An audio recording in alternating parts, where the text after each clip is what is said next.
বিশ্বের বড় প্রতিষ্ঠানগুলোর জনমত জরিপে উঠে এসেছে শুধু বাংলাদেশ বা ভারত নয়, বরং সারা বিশ্বের ৭৮% মানুষ চক্ষুলজ্জার কারণে নানা ধরনের সমস্যার সম্মুখীন হন। এর মধ্যে একটি হচ্ছে অনিচ্ছা সত্ত্বেও কারো আবেদন ফেলতে না পারা। আমরা যেসব কারণে বন্ধুর আবেদনে বাধ্য হয়ে সাড়া দিই তার কয়েকটি হচ্ছে তার অসন্তুষ্টির কারণ না হওয়া, চিরতরে বন্ধুকে হারানোর ভয় বা কোনো সুযোগ হাতছাড়া হয়ে যাওয়া ইত্যাদি। যারা আবেদন ফেলতে পারেন না অর্থাৎ না বলতে পারেন না, তাদের প্রথম সমস্যা তারা চান সবার দৃষ্টি আকর্ষণ করতে। তারা সবার কাছে গ্রহণযোগ্য থাকতে চান, কিন্তু প্রকৃতপক্ষে বিষয়টি সম্পূর্ণ উল্টো। যে মানুষকে চাইলেই যে কোনো কাজে পাওয়া যায় তিনি গ্রহণযোগ্য হয়তো হতে পারেন, কিন্তু কারো কাছে তার তেমন কোনো মূল্য নেই। এ ধরনের মানুষের আত্মবিশ্বাস কম থাকে বলে তারা অপরের সমর্থন নিয়ে বেঁচে থাকতে চান। তাই তারা যে কারো যে কোনো আবেদনেই সাড়া দিয়ে নিজের আত্মবিশ্বাস শক্তিশালী করতে চান। একথা ঠিক যে আমাদের প্রত্যেকেরই সামাজিক গ্রহণযোগ্যতার প্রয়োজন রয়েছে, কিন্তু আমাদের নিজস্ব ইচ্ছার তুলনায় তার মূল্য সাগরের সুবিশাল জলরাশির তুলনায় এক ফোঁটা পানির মতো। আপনার যদি হাঁ বলার বাতিক থেকে থাকে তাহলে একবার হলেও নিজের মতামতের প্রতি দৃষ্টি দিন। নিজস্ব মতামতকে আর কত উপেক্ষা করবেন? স্বাধীন সত্তা নিয়ে বেঁচে থাকা চাই নাকি? কিন্তু আপনি তা না করে কি করছেন? যে আপনার কাছে কোনো কিছু চাইছে তাকে সরাসরি না না বলে নিজের হাজারটা সমস্যার কথা তার সামনে তুলে ধরে নিজেকে তার চেয়ে অসহায় হিসেবে উপস্থাপন করছেন, অথচ এত ব্যাখ্যা না দিয়ে সরাসরি না বলে দিলেই কার্যসিদ্ধি হয়ে যেত। নিজেকে তার সামনে অতটা ছোট করার প্রয়োজন ছিল না। আপনার যদি এই সমস্যা থেকে থাকে তাহলে নিজের দৃষ্টিভঙ্গি পরিবর্তন করুন। কিভাবে? ভিডিওটির শেষাংশে সে বিষয়ে থাকবে ৬টি অসাধারণ টিপস। আরেকটি সমস্যা হচ্ছে একবার একজনকে না বলে দিয়ে অনুশোচনায় ভোগা। ধরুন আপনি কাউকে না বলে দিয়েছেন এবং তাতে ওই ব্যক্তি অসন্তুষ্টও হয়নি, কিন্তু এরপর আপনি অনুশোচনায় ভুগতে শুরু করলেন। কেন তাকে না বললাম? কাজটা করেও তো দিতে পারতাম, আর কি বা এমন কষ্ট হতো? নিজের মনকে তারা কোনোভাবেই প্রবোধ দিতে পারেন না। এরকম অনুতাপে দ্বিতীয়বার ভোগার হাত থেকে রক্ষা পেতে তারা পরবর্তীতে আর কাউকে কখনো না বলেন না। এতক্ষণ আমরা সমস্যার কথা জানলাম, এবার চলুন সমাধান খুঁজি। প্রখ্যাত মার্কিন কমেডিয়ান চার্লি চ্যাপলিন বলেন, আমি কখনো কাউকে আমার ছায়াকে ছোট করার অনুমতি দেইনি, এমনকি নিজেকেও না। স্বাধীনভাবে চিন্তা করার ক্ষমতার মতো শক্তি পৃথিবীতে আর হতে পারে না। যে কোনো উপায়ে অপরকে খুশি রাখা বা তার ভুলের মাসুল দিতে আমরা পৃথিবীতে আসিনি। আপনি যদি আরেকজনকে হাঁ বলতে গিয়ে দেখেন যে আপনার চিন্তার স্বাধীনতা খর্ব হচ্ছে, তাহলে বুঝবেন আপনি ভুল করতে যাচ্ছেন। আরেকটি বিষয় হচ্ছে, আমরা যত চেষ্টাই করি না কেন আমাদের চারপাশের প্রতিটি মানুষকে আমরা সন্তুষ্ট রাখতে পারবো না। এটাকে ভালো মানুষ হওয়া বলে না, কারণ নিশ্চিতভাবে সবাই আপনার মতো চিন্তা করে না। আপনার বিরুদ্ধবাদী থাকবে এবং এটাই স্বাভাবিক। কিন্তু আপনি যদি সবাইকে খুশি রাখতে চান তাহলে আপনাকে দ্বৈত আচরণ করতে হবে, যাকে কথ্য ভাষায় মোনাফিক বলে। অর্থাৎ আপনাকে মোনাফিকই করতে হবে। আপনাকে অনেকগুলো মাস্ক সঙ্গে রাখতে হবে। যখন যার কাছে যাবেন তখন তার ইচ্ছে মতো মাস্ক পরে তার সঙ্গে তাল মিলিয়ে কথা বলবেন। এতে আপনার চিন্তার স্বাধীনতা তো রইলই না, আপনার ব্যক্তিত্ব বলেও আর কিছু অবশিষ্ট থাকলো না। এভাবে মানুষের জীবন চলে না। আপনি এভাবে চালিয়ে গেলে একসময় হাঁপিয়ে উঠবেন এবং আপনার মন সারাক্ষণ অশান্ত থাকবে। তো বন্ধুরা, এবারে চলুন কথা না বাড়িয়ে সেই কাঙ্ক্ষিত ৬টি কৌশল জেনে নেই। প্রথম কৌশল, আত্মরক্ষা করার পরিবর্তে সহানুভূতি জানান। আমরা আগেই বলেছি, আপনি না বলার পরিবর্তে যতই নিজের অবস্থান ব্যাখ্যা করুন না কেন তা সাহায্য প্রার্থী কোনোভাবেই বুঝবেন না। কিন্তু আপনি যদি তার অনুভূতিতে নাড়া দিতে পারেন তাহলে তা তার বোধগম্য হবে। এটি তার মনে থাকবে। তিনি আপনার কাছে যে সাহায্য চেয়েছিলেন তা না পেলেও এই সহানুভূতি তাকে অনেকটা আরাম দেবে। তার অশান্ত মন শান্ত হবে। বেশিরভাগ ক্ষেত্রেই আমরা একে অপরের দুঃখের কথা শোনার এবং দুঃখ উপলব্ধি করারও চেষ্টা করি না।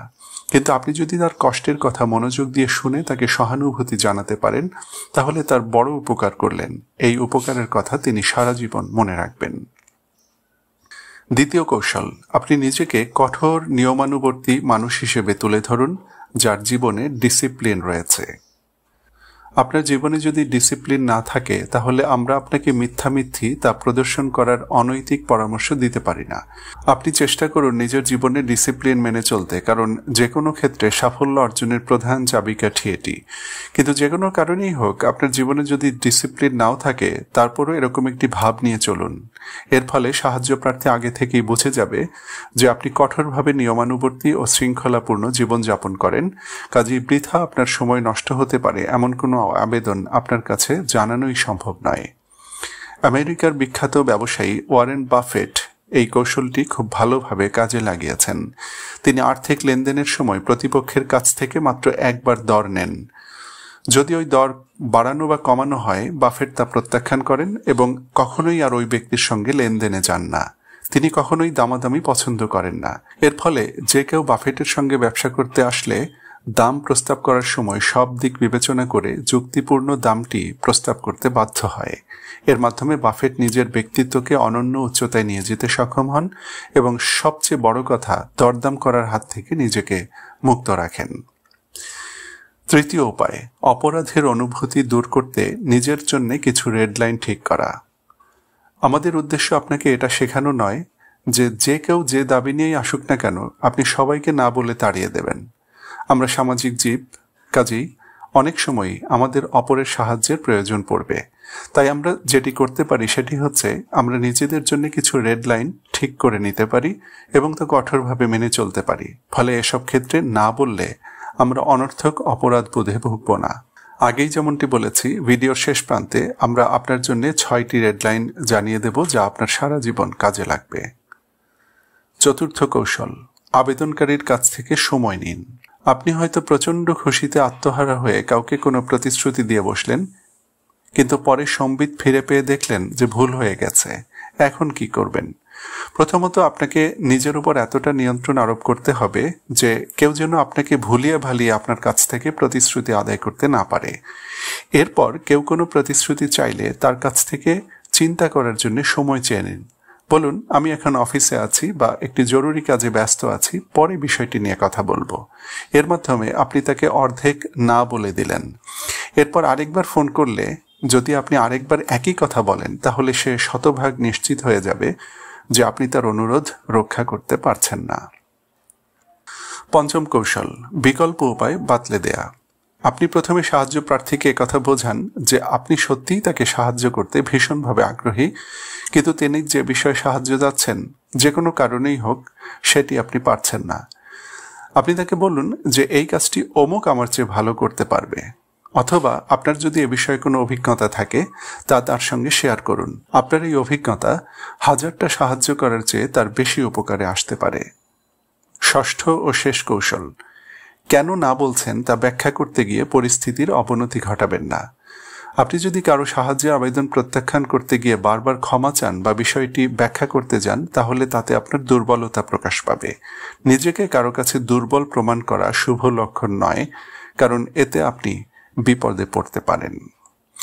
বন্ধুরা, আমরা 6টি কৌশলের কথা বললাম। এবার চলুন আমরা যে রেড লাইনগুলোর কথা বলেছিলাম সেগুলো জেনে নেই।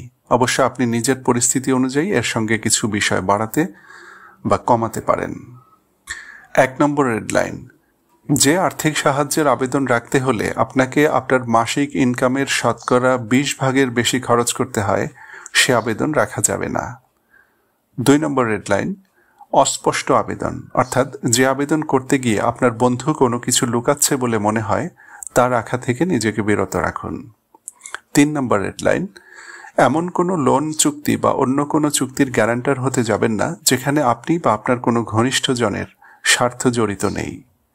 4 নম্বর রেড লাইন, আপনার নৈতিকতা প্রশ্নবিদ্ধ হতে পারে এমন কোনো আবেদনে সাড়া দেবেন না, যেমন মিথ্যা সাক্ষ্য বা মিথ্যা কথা বলে আপনার বন্ধুর পক্ষ অবলম্বন করা।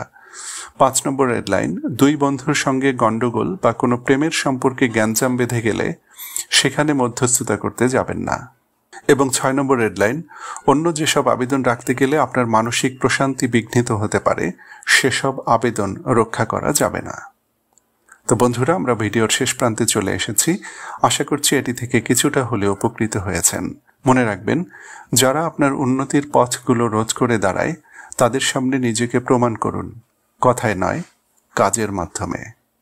আপনার সুস্থ, সুন্দর ও সুখময় জীবন কামনা করছি।